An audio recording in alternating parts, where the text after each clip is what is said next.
The haters are wrong. That's what I said when I drove the current generation Acura Integra for the first time, and I'm saying it again now.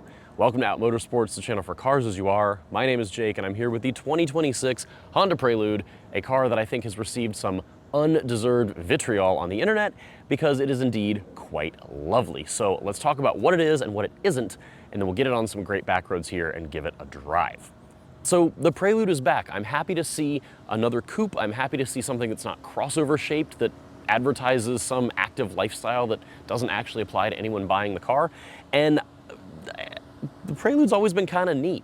It's always been a showcase for Honda's technological innovations. It's always been a little bit more of a bigger GT type car versus the sportiest thing you can buy. So with that in mind, what is this guy? Well, it's based on a Civic, more or less. It's a Civic platform, and it's using the Civic Type R suspension geometry and suspension itself. So it's got Civic Type R adaptive dampers, although they're tuned differently. We'll talk more about that in a second. It's got a shorter wheelbase than a Civic, but it's using the same geometry front and rear. Now it does have a wider track up front for the sake of handling and stability, but it's largely going to be Type R underneath. That extends to the brakes as well. You've got some huge Brembo brakes on the front axle, big brakes all around here. But drivetrain-wise, you're not going to get Type R under the hood. You're going to get Civic Hybrid. So yes, they have a Type R and they have an SI, and they said, no, this is going to be a hybrid. And what that means, 200 horsepower, 232 pound-feet of torque from a naturally aspirated four-cylinder and all the electric bits. And Honda hybrids operate different from something like a Toyota Prius. A Prius generally uses both the electric motor and the gas motor to drive the wheels much of the time. A Honda hybrid typically, historically, uses the electric motor to drive the wheels like 95% of the time. They use the engine as effectively a giant generator. Now the engine can lock up directly to the front wheels through a clutch and it will drive them directly, but Honda's got that set up to only happen on the highway because that's where that sort of configuration is the most efficient. Otherwise, even when we're on back roads here and you see me blasting around, the gas engine is largely going to be serving as a kind of loud generator for the electric motor and the battery. The battery is only 1 kilowatt hour. It's not big, so still going to be hybrid-y, not EV-ish, but that is the setup there. As I mentioned, it's front-wheel drive, it has an open differential, and it has this eCVT because that's how hybrids work. Now let's not get too deep in our feelings about CVTs because this is not going to be a belt-driven CVT like an old Subaru. An eCVT is planetary gears that work together to directly drive the wheels. There's technically no transmission here. It's the same sort of setup as other Honda hybrids. It's the same setup as something like a Prius. It's just slight differences in how they all operate, but there's no real transmission. Now that's confusing because Honda gave this car paddle shifters and a big button that says S+. And when you push that button, you can shift it through 8 gears. And the 8 gears are simulated, and all it does is cut the electric motor's power for a second to give you that simulated gearing. So more on that in a bit when we start driving this thing, but that's the basic setup of this car. And with that, let's hop behind the wheel and give it a drive. So driving the Prelude, first thing I want to talk about is this S+ button, because Honda is really big on the fact that, oh, it gives you the 8 gears and you can pick, use the paddle shifters and whatever. I don't necessarily love it for that, but what I do like it for is telling the hybrid system that, hey, I'm on a back road, keep the gas engine running. Because if you don't do that, as you brake for every corner you approach, the gas engine will cut off because it's a hybrid, that's what they do, and then you go for the throttle and the whole thing's a little caught off guard when it tries to spin back up. So with it in S+ mode, it's always going to stay running, and it's going to downshift for you if you don't use the paddles. So as I come up to this corner, get on the brakes kind of hard, it will do the downshifting. Does it really help with like weight transfer and stuff? Not necessarily, but if you just kind of forget the fact that it's an eCVT, just believe, then it's all fine. It feels pretty good. And power and torque wise, I don't think I need more of either here. Pulling out to accelerate on the highway or something, yeah, it could feel a touch quicker if you got a little more power and torque, but for the most part around town, on back roads, when the engine spins up, again, just ignore what it's doing and believe that it's an engine doing engine things, this is all fine.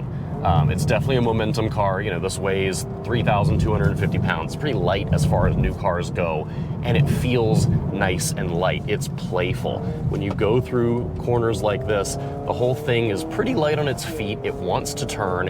It has an open differential, so that is, in theory, kind of a downside, but in reality, it doesn't make enough power to overwhelm the front wheels and be a problem, so it feels pretty good in that regard. Now, ride quality is very, very good. This has the same adaptive damper setup as the Civic Type R, like I mentioned. However, the dampers themselves have been retuned. So the stiffest damper setting in the Prelude is a little softer than the softest damper setting in the Civic Type R. So that it fits the character of the car. You know, this is more of a sporty GT type car versus an outright track car, but it still holds itself together pretty well. It feels pretty composed, and in the comfort setting, driving on, you know, pockmarked city streets is really, really nice. It almost feels a little too soft there, but I really don't mind it because you can just let it soak everything up, and it feels pretty good. Now, I'm driving this all in Sport. You've got Comfort, GT, and Sport on a back road. I want it in the stiffest setting, but yeah, it feels good in all three of them. Steering, I have thought, has always been a highlight of this current Civic platform, regardless of it being the most basic Civic LX or whatever, all the way up to the Type R. I think it feels good. In this case, I still think it feels good. I think it could be a little more communicative, but it's generally pretty nice. It's a little bit light, even in its highest sport mode here. You know, it gets a little bit lighter or heavier based on that, but it feels pretty good. And then perhaps the best part of the car are the brakes. Oh, those brakes are good. They're the Brembos off the Type R. They feel fantastic. The pedal feel is great. The initial bite, and as you work your way through, I'm gonna do this again. It's way more brake than the car needs, given how not powerful it is and how lightweight it is, but oh, it feels nice. You know, I really like a lot about this. I think it's engaging in a sense, it's fun, it's different. Is it a sports car? No, but I don't think the Prelude ever was a sports car. The Prelude was always a way for Honda to showcase different technology and try different things based on what they had in their corporate parts bins, as well as what they were developing. So in this case, I think they're trying to evolve the hybrid system a little bit and make it accessible for people. You know, this isn't like a hybrid system off the NSX. That was a little different, but this is taking the Civic hybrid system, turning it into something a little bit more than it has been so far, and pairing it to a comfortable coupe body style. And then the interior is quite nice. It's going to be a step up over a regular Civic. I think the materials feel a touch nicer. It's got a really low dashboard, which I love, low door sills for a modern car, and skinny little A-pillars, again, for a modern car, which is just so, so nice. Now, your view out the back is not great. You've got pretty big pillars back there, but, you know, whatever. At least the view that matters most of the time is pretty good. Now, the one thing, you've got plenty of grip with these tires. This is on the optional $1,200 summer tires. They have grip for days. They're doing a lot of the heavy lifting here, but between the tires and then the car itself, it can be a little noisy in here. Nothing crazy, but it's not a luxury car. And that brings me to my final point, which is the price. I think the Prelude is a delightful car. I like this thing. It's vibey, it's fun, it's kind of cheeky and cheerful feeling. But notice I'm not saying cheap and cheerful, because it's not that. This is $43,000, and that's a lot of money for this. It's almost 10 grand more than a Civic Si, which makes similar power and offers a manual transmission and kind of generally more sporting pretenses. It's 4 or 5 grand shy of a Civic Type R, which is far sportier and another 100 horsepower. So it's just kind of tricky. This will be a nicer place to be day-to-day versus a Toyota GR86 or a Subaru BRZ. It's going to be more usable day-to-day than a Mazda Miata. It will be less sporty than both. It will also be less sporty than something like a BMW 230i, which will either be rear-wheel drive or all-wheel drive, and that's going to be a little bit nicer still. Can you get a really nice 230i for 43 grand? I don't know, but it's still gonna be a BMW. It'll be a little bit more elevated maybe. I do think I like this. I think as a fun enough two-door coupe, it's engaging enough, it's fun enough, it's sporty enough. I think the haters online are a little overblown. I think this appeals to a certain buyer. I don't know if it fully appeals to me. I don't know if it's engaging enough. I really, really like the Civic Si, and I really, really like the Civic Type R and their Integra cousins. This is just not entirely there for me.